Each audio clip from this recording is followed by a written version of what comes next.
Halo guys, berjumpa lagi bersama Aye Rojali. Oke, sebelum kita mulai videonya, jangan lupa ya guys, di subscribe terlebih dahulu channel ini ya.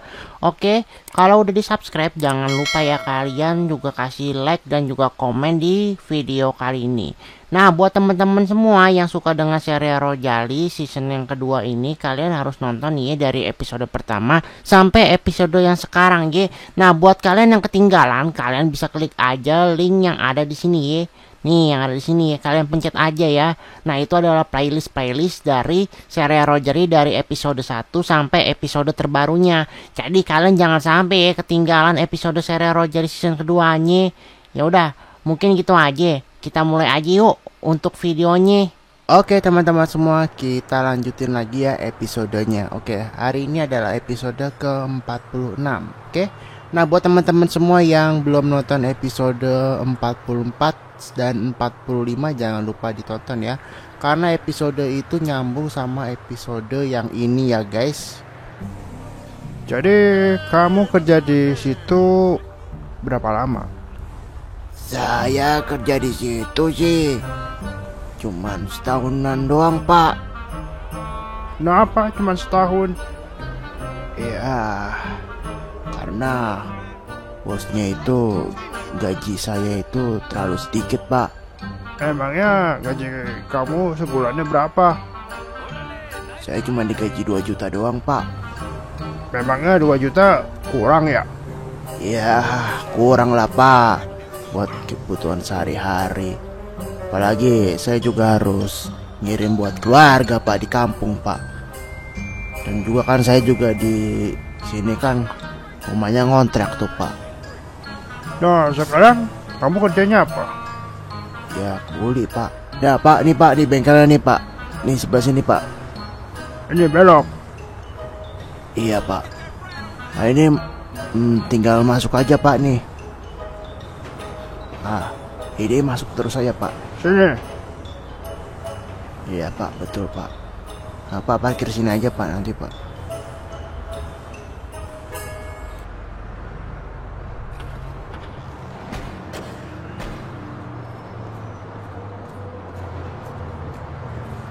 Ya udah, kamu panggil sana bos kamu.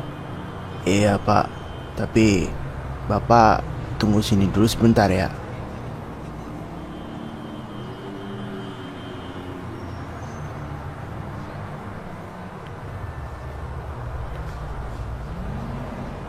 Oi, No. Wah, lu Dit, udah lama banget tuh gak kemari. Iya, udah lama banget ya gue ya gak kemari. Bos, ada nggak sih, bos? No, ada nyariin no. Ada Dit, nanti gue panggilin dah. Itu kenapa ada Pak Polisi juga sih, Dit? Selamat siang, Pak. Siang. Bapak boleh saya bertemu dengan pemilik dari bengkel ini? Karena saya mau bertanya sedikit pertanyaan kepada sang pemilik bengkel ini. Jika ada, tolong sampaikan kepada dia, saya ingin bicara dengannya. Oke, Pak? Ya udah Pak Polisi, tunggu di sini dulu ya sebentar. Saya mau panggil bos dulu ya.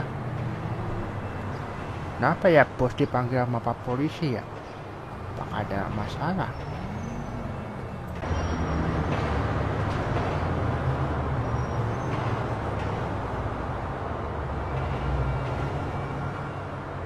Ada apa ya Pak manggil-manggil saya? Apakah Bapak benar pemilik dari bengkel ini? Jika benar, saya ingin menanyakan sesuatu. Nanyain apa ya Pak? Oke, saya akan bertanya yang pertama. Apakah Bapak pernah bertemu atau mungkin Bapak tahu mobil Nissan GT-R warna putih dengan nomor polisi F3 2200 RG? Kalau Bapak tahu, tolong kasih informasi lebih lengkap siapa nama pemilik asli dari mobil tersebut. Karena menurut data yang kita miliki, mobil itu dimiliki oleh saudara Raditya Tapi saudara Raditya ini mengaku dia tidak pernah memiliki sebuah mobil. Ya, benarkah saudara Raditya? Ya Pak, betul Pak. Waktu itu si bapak ini sama temen saya yang satu lagi tuh Pak, minjem KTP saya buat masuk ke dalam bengkel ini Pak. Apa benar itu Pak? Enggak kok Pak, enggak kok. Saya nggak tahu menahu tentang KTP-nya dia. Mungkin dulu dia kan dimasukin sama karyawan saya, namanya si Jono. Nah si Jono itu sekarang itu udah resign Pak. Udah hampir 2 bulan yang lalu lah Pak resignnya Pak. Begitu. Ya sudah. Ini aja ya Pak. Bapak namanya siapa? Abdul. Ya Bapak Abdul dan saudara Raditya, lebih baik kita ngomong aja di kantor saya ya. Dan saya juga pengen tahu data-data dari kalian berdua ya. Oke? Yaudah, kalau begitu kalian berdua ikut saya ke kantor saya. Dan nanti kita akan omongin lebih lanjut masalah ini ya Pak. Ya sudahlah Pak. Ya udah, kalau gitu Man, kita langsung aja ke kantor. Siap komandan.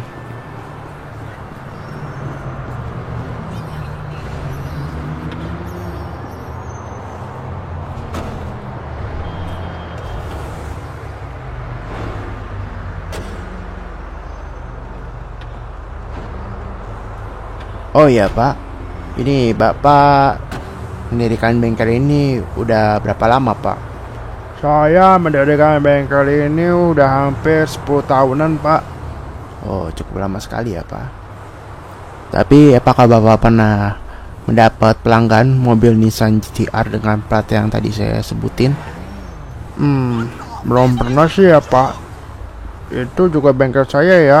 Biasanya tuh nerimanya mobil-mobil biasa Pak, bukan mobil-mobil sport car gitu Pak. Oke, bapak-bapak semua. Oke, saya akan bertanya satu persatu ya. Oke, yang pertama kepada saudara Radit. Nah, saudara Radit, benarkah Anda tidak pernah tahu tentang mobil ini? Sumpah beneran dah Pak, saya sama sekali nggak tahu tentang mobil ini. Dan saya lihat pun juga nggak pernah Pak mobil ini Pak. Betul kah? Iya Pak, betul Pak. Bapak sih nggak percaya banget sih sama saya. Oke, sekarang saya mau bertanya kepada Bapak Abdul ya. Oke, menurut informasi dari saudara Radit, katanya Bapak ini pernah minjem KTP-nya si Radit ya, pas dia mau melamar kerjaan di tempat Bapak. Enggak pernah. Itu saya nggak pernah. Pas dia masuk ke bengkel saya cuma minta fotokopi KTP aja sama data diri dia doang. Benarkah itu saudara Aditya? Ya sebenarnya sih yang minta KTP asli saya sih si Jono Pak. Terus kata si Jono, Bapak Abdul ini minjem KTP saya, katanya buat persyaratan buat masuk ke dalam bengkelnya dia Pak. Nah saya mah nurut aja lah Pak. Apalagi juga saya kan udah kenal si Jono udah lama Pak. Terus juga saya waktu itu emang butuh pekerjaan banget Pak. Dan kalau tahu kayak begini akhirnya saya jadi nyesel Pak. Dulu minjemin KTP saya ke si Jono Pak. Oh begitu. Nah Bapak Abdul kan sebagai pemilik bengkel nih. Bapak Abdul tahu nggak nih sekarang si Jono itu di mana? Nggak tahu deh Pak. Kan lagian juga saya udah nggak ngurusin dia.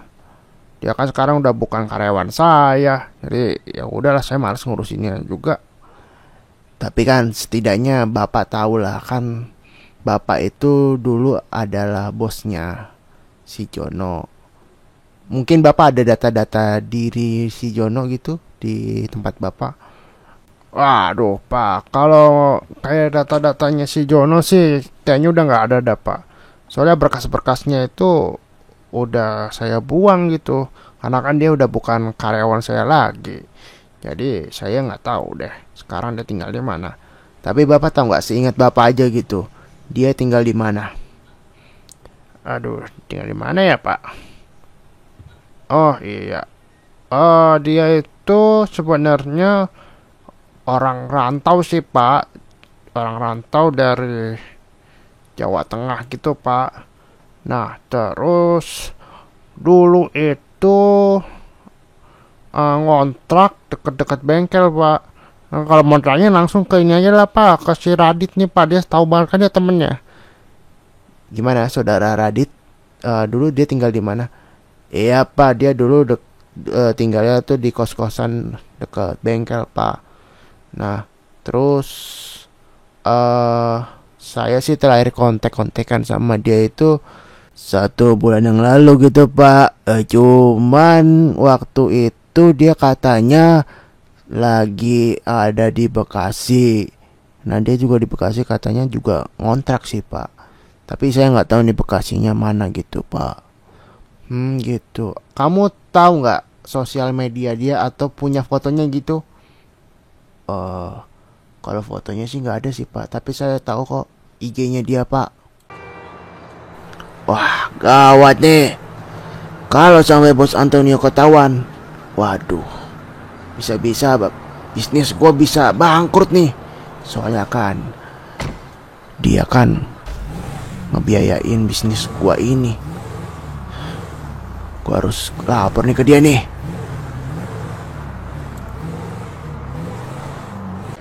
Selamat malam bos Antonio.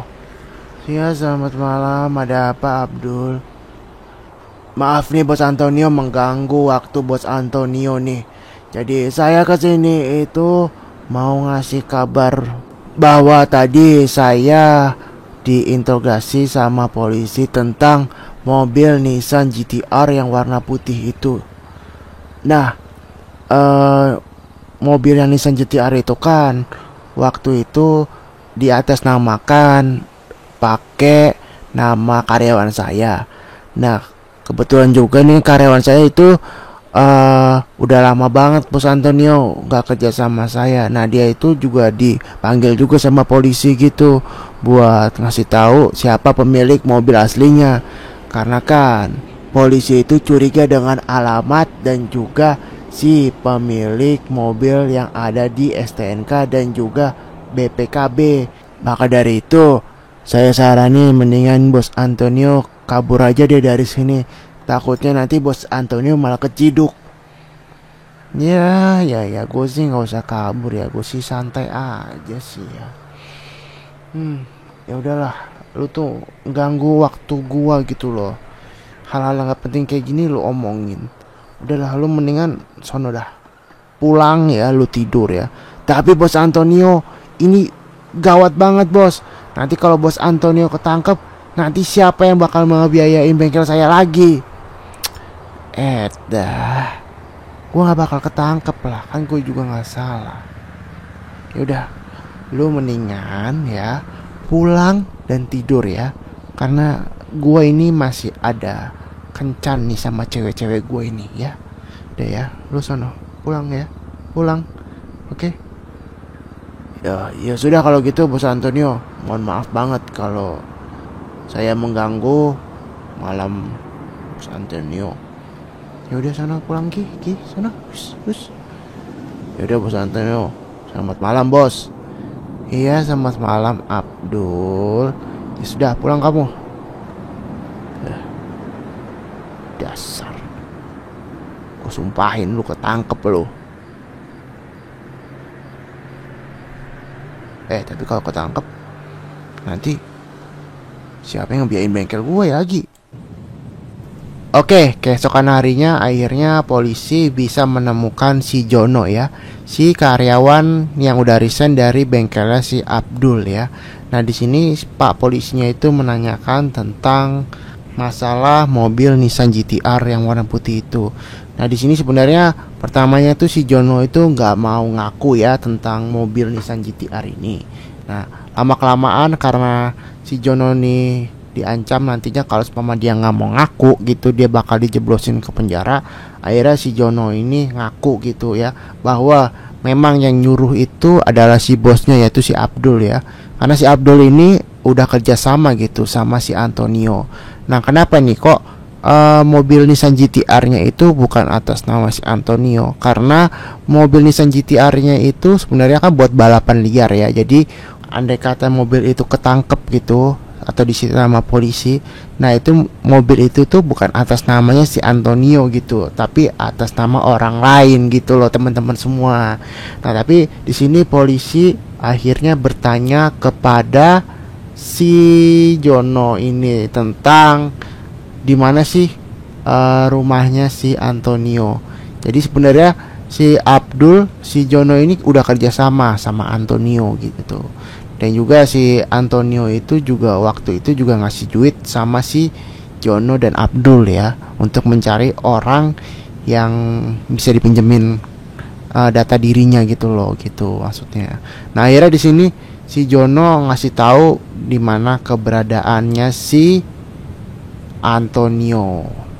Nah, jadi si Jono ini emang memanfaatin si Radit ya, karena si Radit itu juga waktu itu juga butuh kerjaan dan dia juga mau ya untuk melakukan syarat yang dikasih sama si Jono itu. Ya, jadi seperti itulah ya teman-teman semua ya ceritanya untuk mobil Nissan GT-R itu. Oke, kita langsung ke cerita berikutnya ya.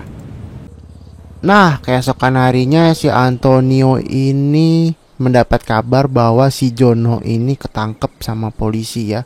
Dan di sini si Antonio itu mulai panik ya, dan dia tuh merencanakan untuk kabur ya, untuk menghindari dari kejaran polisi ya. Nah, di sini dia menyuruh para asistennya ini untuk bilang bahwa kalau ada yang nyariin dirinya, bilang aja nggak tahu gitu, dan ini bukan rumahnya. Karena sebenarnya di sini itu Antonio itu panik banget ya, karena identitasnya dia itu sebenarnya udah ketahuan juga ya. Nah, lalu si Antonio ini nyuruh untuk pengawalnya itu untuk berjaga di depan. Oke, dan Antonio menyiapkan mobilnya untuk kabur ya. Lalu si penjaga ini langsung ke depan untuk menjaga rumah si Antonio ya. Takut-takut nanti ada yang nyariin si Antonio. Bapak yakin rumahnya itu daerah sini? Yakinlah, saya udah dapat informasi yang akurat. Nah, ini rumahnya nih. Yang ini, Pak? Betul. Kita akan menggerebek dia.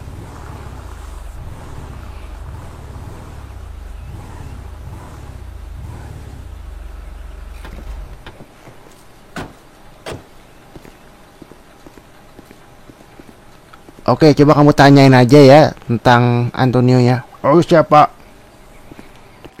Selamat pagi bapak-bapak, saya ingin bertanya, apakah benar ini rumahnya Antonio? Waduh, gimana nih ngasih tau bos Antonio nih? Wah, kalau ada polisi di depan. Iya, mobil udah siap dan gua bakal kabur. Gua harus cepet-cepet kabur nih sebelum polisinya kesini. Oke, semoga aja gua gak ketahuan nih. Gimana nih ya ngasih tau bos Antonio nya ya? Bingung dah gua dah.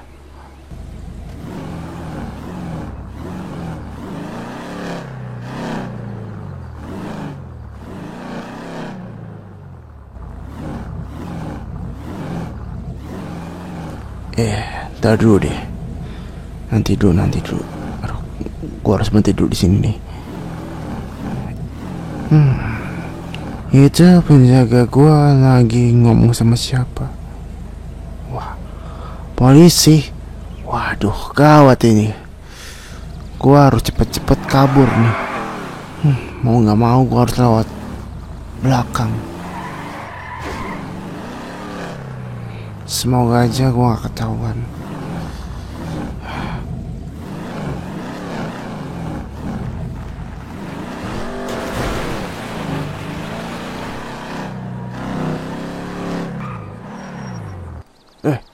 Itu mobil ngapain ya? Mencurigakan banget.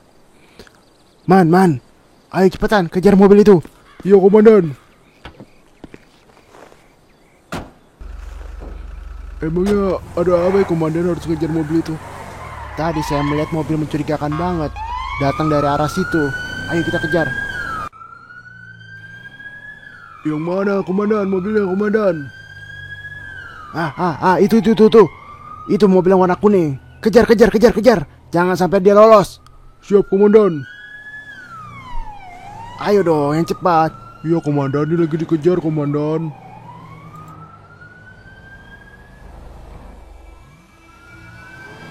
I can feel it somewhere inside, haunting like a drug I keep on wanting. There's a love that fits so perfect, it's hard to believe. There's a reason I can feel my heart stop beating, and the air gets tough just breathing. I'm alone but I'm still feeling like someone's with me. It's strange, I know, but I feel like you're here with me, like chasing ghosts. I know you're out there.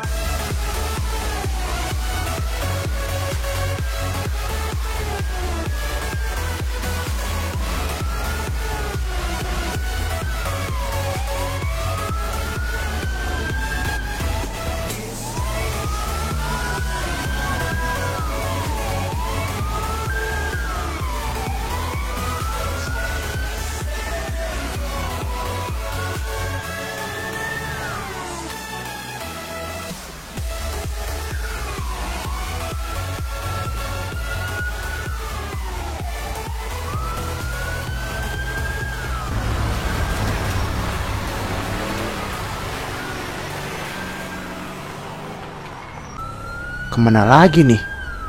Kok dia tiba-tiba langsung gak ada? Wah, dia kayaknya udah ninggalin kita nih komandan. Wah, kita kehilangan jejaknya komandan. Kayaknya emang kita salah nih. Jangan pakai mobil ini lagi nih kalau kita ngejar dia. Iya komandan. Kalau kita mau ngejar dia, kayaknya kita harus cari mobil yang sebanding sama mobilnya dia. Karena kan mobilnya dia kan mobil balap. Betul banget. Ya udah, kita usahain untuk cari dia. Ya, akhirnya gua bisa berhasil kabur dari kejaran polisi itu. Gua harus cari tempat yang aman untuk bersembunyi. Oke teman-teman semua, tadi kita sudah menyaksikan ya episode ke-46 dari serial Rojali ya. Jadi di episode ke-46 ternyata si Antonio ini masih lolos ya dalam kejaran polisi tadi ya. Oke, jadi mungkin nanti kita akan lanjutin lagi di episode selanjutnya, yaitu episode 47. Kita akan lihat gimana aksi dari Antonio, apakah nanti dia bakal ketangkep atau berhasil kabur lagi. Yaudah, kita nanti saksikan di episode berikutnya. Dan sampai jumpa di episode berikutnya. Dadah.